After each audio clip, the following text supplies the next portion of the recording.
What's up, guys? Ice Boy here. So welcome to Diablo 3. And I know I've talked a lot of shit about this game, right? But I've been kind of in the mood to play it as of recently. Partly due to all this Diablo 4 news. I'm kind of optimistic for Diablo 4. I think it might be overall a better experience than Diablo 3. Which, of course, according to what I've said in the past, isn't saying a lot, but it's saying something, dog. And as mentioned in previous videos, the reality that Path of Exile is a thing now. It's a very big thing. And 2.0 Path of Exile, I believe, is coming out this coming year. Is that right? Is it coming out in 2022? Let me know in the comments below. And they made all sorts of visual updates, game mechanic updates, all this crazy shit. Looks awesome. I'll probably give it a shot.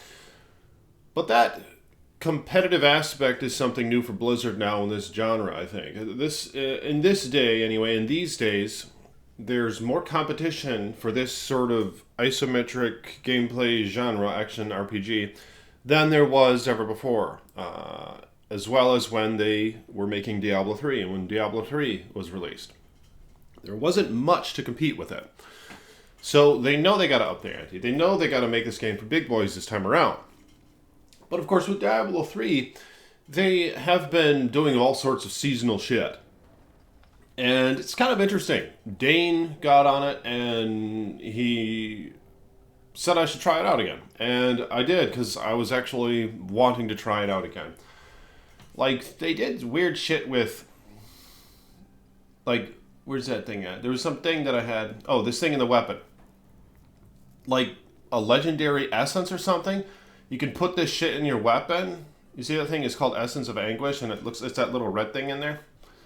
And apparently you can level that shit up. So I think that's kind of like Path of Exile, where you level up like your socketables or something. So not only are you leveling up your character, but you also have incentive to maybe use different item types and try to level that shit up. So it really, I'm kind of like that. And of course, this is the Necromancer weapon that I've made. This game was made back in the day when Blizzard was okay with making aesthetically pleasing characters. So that's kind of cool. And hopefully they, go more in that direction for Diablo 4. I don't know. So far, it looks okay in that area. But of course, gameplay is really important, and itemization is really fucking important. And in this, they have the Greater Rift thing. And I never really challenged myself much at all, and I don't know if I intend to do it this time around either. But the Greater Rift thing, it's a way to really push your character to the limits, right? And look at this, I have a bunch of skeletons. This is a very obscure build. This is based on the Legacy of Dreams gem. See, I put it in my ring here, Legacy of Dreams. I liked the idea of this when this came out. I was actually pretty excited over it, because as I've complained about many times in the past, Diablo 3 is pretty much built around item sets. You have to just match all the colors, get all the green colors, and you're doing 10,000, 20,000 fucking enhanced damage, and you have to always use those same items, right? So you're always using the same fucking parts as everyone else. It varies a little bit by what set you're using, and a couple other uniques or legendaries you might have in the place, or the things that are in your Heraldric Cube and this and that. But overall, you're wearing the same fucking pieces, and you just gotta wear them because you gotta have the full set. Or the Ring of Royalty and the Heraldric Cube, you have maybe one less piece, but nonetheless, you have a lot of fucking the same pieces. All the green, you gotta match up the colors. So the cool thing about this is, I remember this came out like a year or two ago, I don't remember, the Legacy of Dreams thing. While you have no set pieces equipped, every legendary item you have equipped increases your damage dealt by X amount of percent. And I'm leveling this up. See, it's level 24 out of 99 right now. And reduces your damage taken by 2%. I didn't realize it had that. So I'm about to get it to 25. And at 25, if you have an ancient piece rather than a legendary piece, an ancient piece is this right here. See, it has a yellow border around it? That's an ancient piece. They're like 10 times... They're more than 10 times the rarity of a legendary. They're like 100 times the rarity of a regular legendary. I probably found 3 of these, and I found like over 100 legendaries. I don't know the rarity ratio, but they're pretty damn rare compared to legendary items. And they're the same item, it's just rolls higher stats. And I never liked that idea, but that's just how they do it in Diablo 3. I hope they don't do that shit in Diablo 4. It's a really cheap, you know, skimmy way to just add a little bit more depth to that item chase. Is you just release the same fucking items, only an ancient version of them, or a primal version of them. They have primal versions as well. They have the red border. But see, the regular legendaries are like these, and they don't have that gold border around them. So yeah, but nonetheless, this Legacy of Dreams thing is I thought that was kind of a good idea.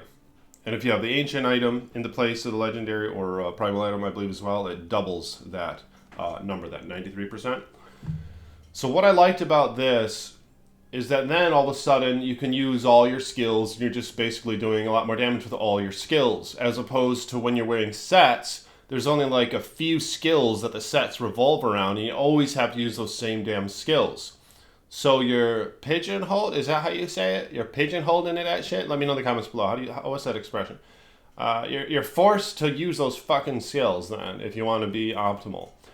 Whereas this opens up all your skills. And, you know, there's more creativity in this. Hence me using raised skeletons right now, or command skeletons. Because you guys know, Icehog loves having his hombres. I love having my homies just surrounding me. And another build that I saw with this sort of similar setup, they didn't have command skeletons. They had Bone Spear, a pretty high-end G-Riff rolling character. So that's probably more optimal, right? But the command skeletons, just I love having them homies. I love having a little bit of passive damage and all that shit, so that's what I did. And I also found these Tasker and Theo gloves. I remember when Diablo 3 came out, this was pretty cool. I thought this was a great effect for a unique or legendary item. Increased attack speed of your pets by 40 to 50%. And that's a really big deal because there aren't really any other items that I can think of in Diablo 3 that even have that mod at all of increasing the damage of your pets. Maybe there's one or two weird obscure witch doctor items or some shit like that. But just an all-around encompassing, increases your pet damage no matter what character you put this on. This was a pretty big deal. So now my hombres are attacking a hell of a lot faster. And I even have them with the passive thing. Where they attack fast as fuck. They do like the frenzy thing. They have even a greater attack speed. So it's pretty cool. Yeah, it's a nice combination there. And ain't these those guys who had a tiger or some shit, or a lion? Did they have a lion or some shit? Is that what this is named after? He died fighting beside his favorite dog, just as the one who wanted it. His loyal companion soon followed. But weren't Tasker and Theo, didn't those guys get killed by that lion? Or they didn't get killed by it, did they? But aren't they them trainers? Let me know in the comments below. I thought this was kind of based on some real life shit or something. These suck ass, but they're ancient, and I didn't have any other unique shoulders. But I think I'm coming to realize that this Legacy of Dream set, you can actually use set pieces as well. So if you get an ancient set piece, you know, have the same sort of effect, you just can't take advantage of the set bonuses, I believe is how this shit goes. In fact, I could probably figure that out right now. If I try to pop on, let's say I'll do, I don't want to fuck shit up here. I'll do like two of these parts. Let's see if it, oh, okay, so it still does show the effect, but I don't think the effect is in play, however, is the thing. Oh shit, there's my helm. All right, but anyway, I'm going to run a rift. All right, I'm going to show you guys this kind of character in action. Just here's the skills she's using, just bone armor and shit, and Land of the Dead, cool spell, corpse explosion. I think 9's a little high. I'll do 8. I did complete 9. It was kind of a bitch. But yeah, see the Necromancer has a cool sort of teleport spell. And this bone armor thing, like this is a greater rift, so they're not going to drop items, right? The monsters don't drop items in a greater rift, but at the end, there's a happy ending, all right? So you run through the whole rift, and then you kill the boss, and there's happy ending. He spews his items all over the fucking ground, and sometimes there's gems and this and that, and the greater rifts are how you level up your gems. But basically in Diablo 3, and this is kind of an annoying part about it, actually. You're pretty much chasing after the, elite packs, alright? And the trash mobs are just, they're just an annoyance, really. But when it comes to the endgame stuff, I mean, maybe in some geometries you have very high density, you'll be killing the trash mobs.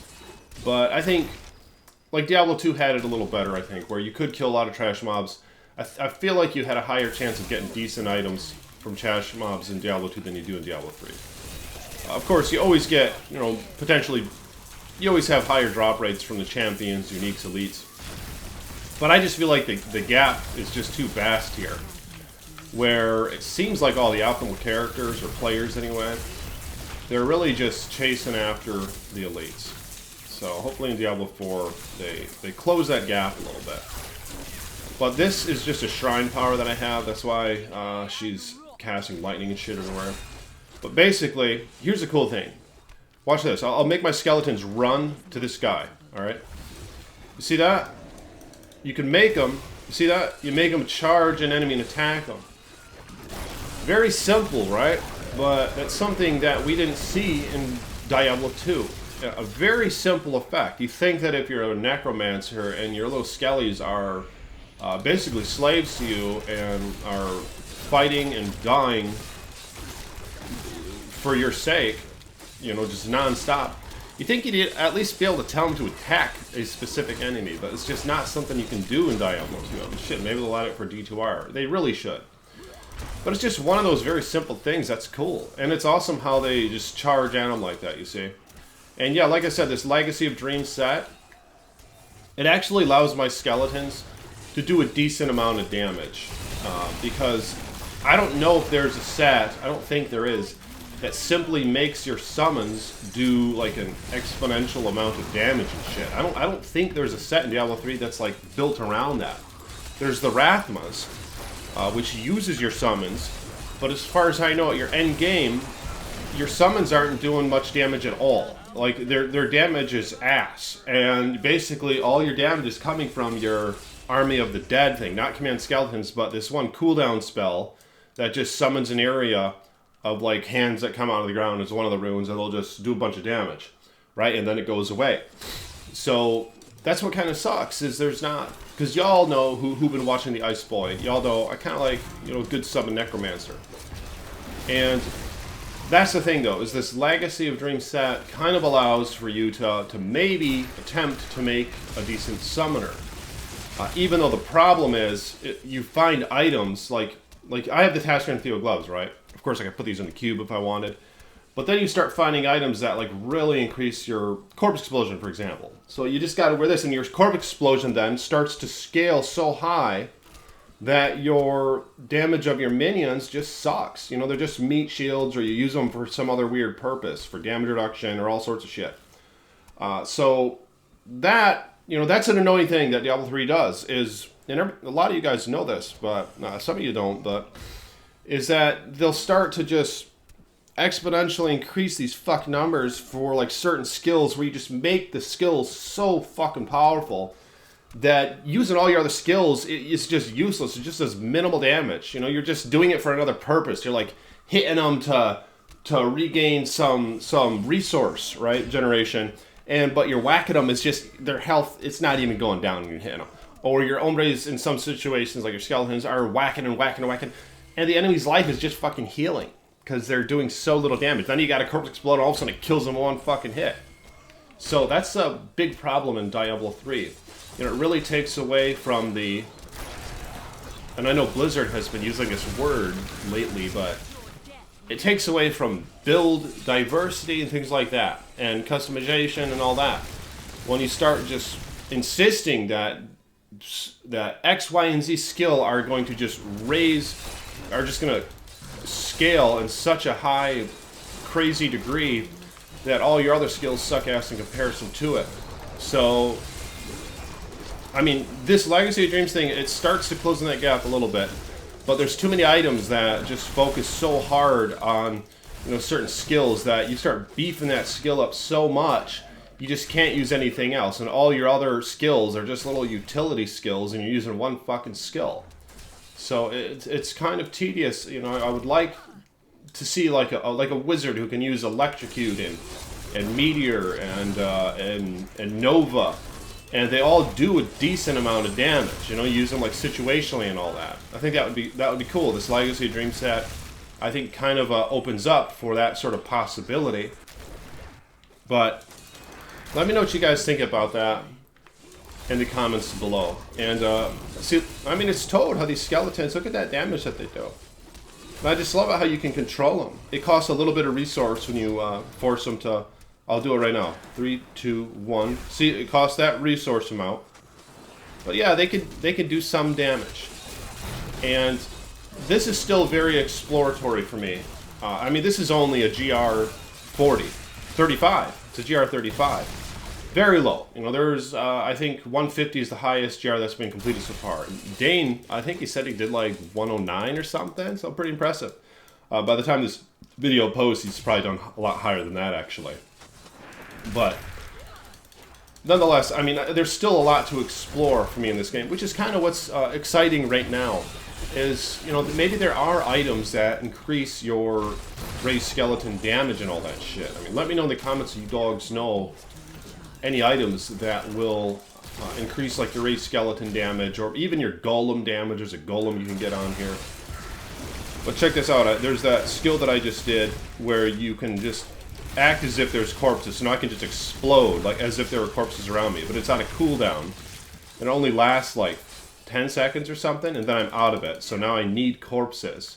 But just a cool idea. Land of the Dead. All corpse skills can be used at will for 10 seconds.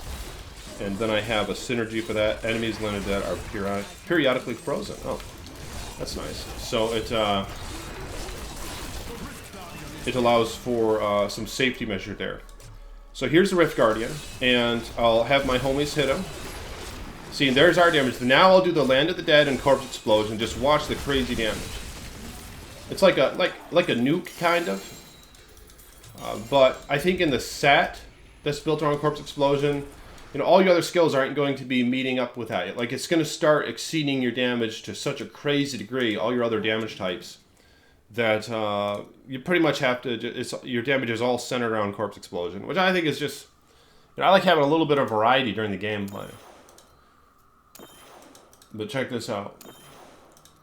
So now I leveled up this Legacy of Dreams rune, and now I get a double bonus from my ancient items. But I don't think it shows your damage. It doesn't factor all this in. I don't know why it doesn't factor it in on your DPS. Like, I'll take this ring off. Oh shit, that's actually a massive damage loss.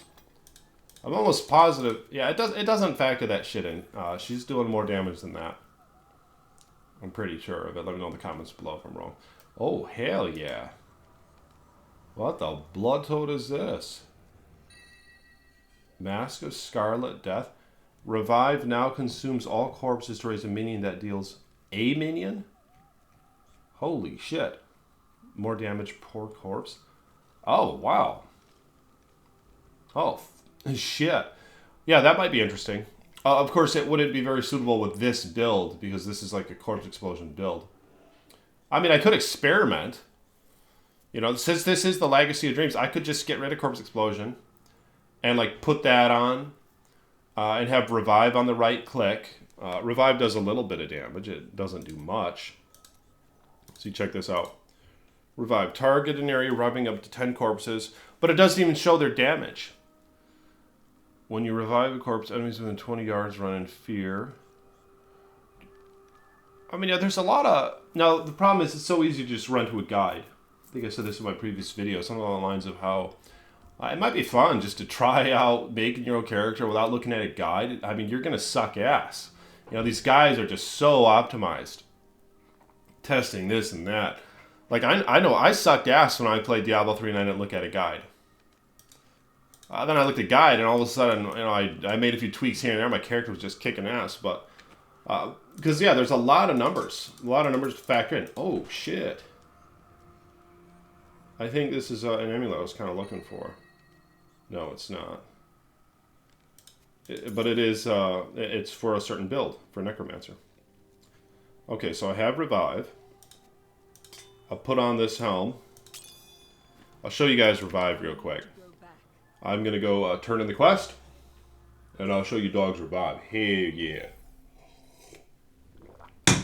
Absolute toad. But if you guys play Diablo 3, now this is only my third day in a little bit, just kind of messing around. I have been playing a lot.